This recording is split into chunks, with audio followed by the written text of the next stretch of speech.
और अब खबरें तफसील से। डीजीपी दिलबाग सिंह का कहना है कि जम्मू कश्मीर में अनकरीब ही मिलिटेंसी का खात्मा होगा। वो जम्मू में एक तकरीब के मौके पर मीडिया से बात कर रहे थे। दिलबाग सिंह ने कहा कि पुलिस मखसूस ऑपरेशंस चलाकर मिलिटेंटों को हलाक करने की कार्रवाइयां कर रही है। आवाम के ताउन से यूटी में अनकरीब ही अमन की फजा कायम की जाएगी। चाहिए हम लोग चाहते हैं कि जहाँ पर अमन और शांति अच्छे से फिर से पैदा हो, जहाँ लोग अपनी ज़िंदगी बिना किसी खौफ के, बिना किसी डर के अपना कारोबार कर सकें। हम लोग अच्छे टारगेट लेके चल रहे हैं, उसके लिए कोशिशें जारी हैं। कांग्रेस के सीनियर लीडर गुलाम नबी आजाद ने कहा है कि दफा 370 की मनसूखी के बाद गुर्बत पैदा हो गई है।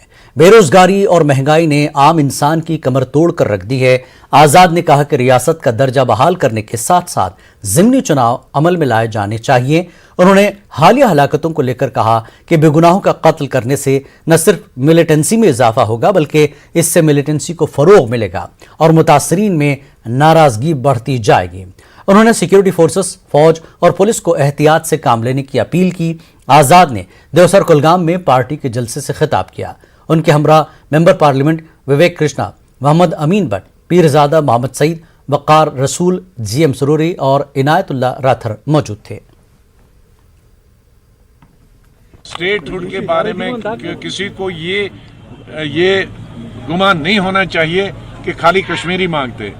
मैंने बार बार ये कहा है और ऑल पार्टी मीटिंग में भी प्राइम मिनिस्टर के सामने कहा कि ये जो बीजेपी वाले हैं यहाँ, आपके 2 एक्स चीफ मिनिस्टर और प्रेसिडेंट, इनकी तरफ से भी मैं मांगता हूँ स्टेटहुड। ये कह नहीं सकते हैं, लेकिन उन्होंने ना नहीं कहा। सवाल है स्टेट की वो पोजीशन जो 4 अगस्त 2019 को थी, वो कैसे हो, और वो है कि स्टेटहुड हो जाए और हमारे इलेक्शन हो जाए असेंबली, फिर जो एमएलए होंगे, वो जो मेजॉरिटी होंगे, वो चीफ मिनिस्टर बना के मिलिटेंट के साथ एनकाउंटर है। बहुत अच्छी बात है कि हमारे फोर्सेस उसमें एक्टिव हैं, लेकिन उनको सिविलियन एरियाज में बहुत एहतियात बरतनी चाहिए कि कोई सिविलियन एरिया में कोई सिविलियन जख्मी ना हो, और मरने का तो सवाल ही नहीं।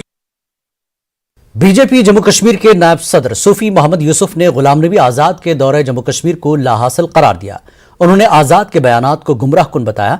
अनंतनाग के वेरीनाग में पार्टी कारकुनों के एक इजलास में शिरकत के बाद सूफी ने इन बातों का इजहार किया। उन्होंने कहा कि कांग्रेस अंदरूनी रजाकशी की शिकार है। रफीक वानी, एडवोकेट सईद वजाहत, मोहम्मद सिद्दीक खान व दीगर ने भी खिताब किया। गुलाम नबी आजाद साहब को यह कहना चाहूंगा कि मेहरबानी करके पहले आप अपना घर ठीक करें, और जब आपका घर ठीक हो जाएगा तो उसके बाद आप लोगों के बीच में जाइए। आपका घर ही ठीक नहीं है। आपका तो मुफ्त वारस कांग्रेस हो गया था पूरा देश में। अब जम्मू कश्मीर में भी थोड़ा कुछ लोग इकट्ठे चलते थे, अब वो भी तितर बितर हो गए हैं। कुछ लोग आपको चाहते हैं, कुछ लोग गुलाम मीर को चाहते हैं।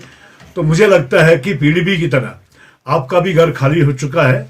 आज़ाद साहब, ये लोगों को बेवकूफ़ मत बनाइए, अपने घर को संभालिए। जब आप घर को संभालेंगे उसके बाद आप जो है ऐसी बयानबाजी करें।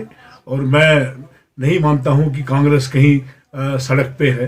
कांग्रेस जो है अभी मुझे लगता है कि कई सालों के बाद अगर ये कहीं नमोदार हुए तो it will take. National Conference के नायब सदर उमर अब्दुल्ला ने मरकजी हुकूमत को तनकीद का निशाना बनाया। उन्होंने कहा कि जो अमन और तरक्की के ख्वाब दिखाए गए थे, उसकी असली तस्वीर यह है कि जिला रामबन को नीति आयोग ने जम्मू कश्मीर में गरीब तरीन जिला करार दिया है। इंतखाबात को लेकर एक सवाल के जवाब में उन्होंने कहा कि वज़ीर आज़म ने इंतखाबात कराने का वादा तो किया है, मगर ये यूटी इंतजामिया पर मुनहसर है कि वो कब इसे अमली जामा पहनाए। उमर अब्दुल्ला रामबन के गोल में एक रोज़ा कन्वेंशन के लिए पहुंचे। उनके हमरा तनवीर सादक, अली मोहम्मद सागर, अब्दुल गनी मलिक, रतन लाल गुप्ता, एजाज जान, सज्जाद शाहीन, डॉक्टर शमशाद चांद मौजूद थे। प्रोग्राम में हजारों की तादाद में कारकुनान और अवाम ने शिरकत की। मरकजी हुकूमत तो इलेक्शन करने के लिए तैयार है। आपको ये सवाल यहाँ की इंतज़ामिया से करनी चाहिए कि क्या वो इलेक्शन करने के लिए तैयार है। मुझे डर इस बात का है कि जहाँ वज़ीर आज़म साहब और होम मिनिस्टर साहब इलेक्शन की बात करते हैं, उस इलेक्शन को सैबोटाज करने वाले यहाँ की इंतज़ामिया है, जम्मू कश्मीर की यूटी एडमिनिस्ट्रेशन। क्योंकि यहाँ इतने सारे बेताज बादशाह बैठे हुए हैं जो ये कभी नहीं चाहेंगे कि पावर जो है दोबारा लोगों को ट्रांसफ़र हो। आप देखिए डीडीसीज और पंचायतों के साथ उन्होंने क्या किया, इलेक्शन कराए, बॉडियां बनाई, लेकिन जो पावर्स इनको ट्रांसफ़र होने थे वो किए नहीं, क्योंकि यहाँ सेक्रेटेरिएट में कुछ ऐसे लोग बैठे हैं जो चाहते हैं कि सारा पावर सेंट्रलाइज तरीके से उनके पास हो।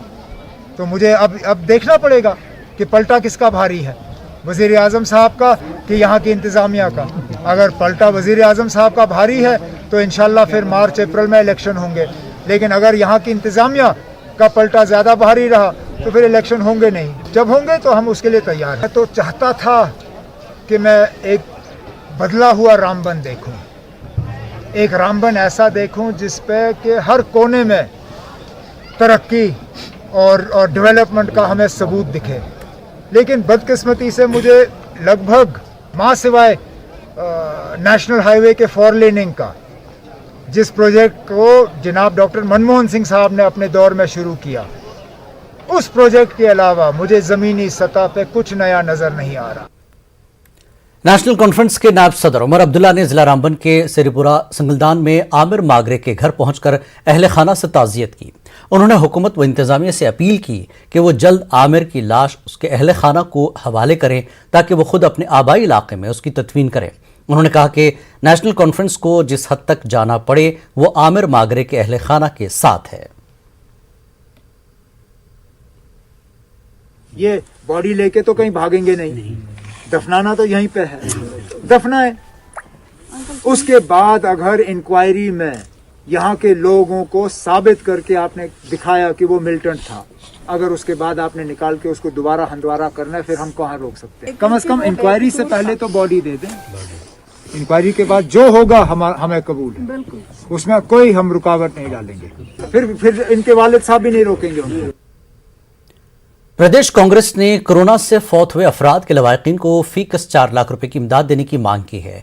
पार्टी के सदर जी अमीर ने कहा कि कांग्रेस के सीनियर लीडर राहुल गांधी ने पहले ही मरकजी सरकार से ये मुतालबा किया है। कई ऐसे खानदान हैं जिन्हें कोरोना से किसी फर्द की मौत के बाद मुश्किल माली हालात का मुकाबला करना पड़ रहा है। उन्होंने कहा कि कांग्रेस हुकूमत वाली रियासतों ने पहले ही कोरोना से फौत हुए अफराद के लवाकिन को फीकस 1 लाख रुपए की इमदाद का ऐलान किया है।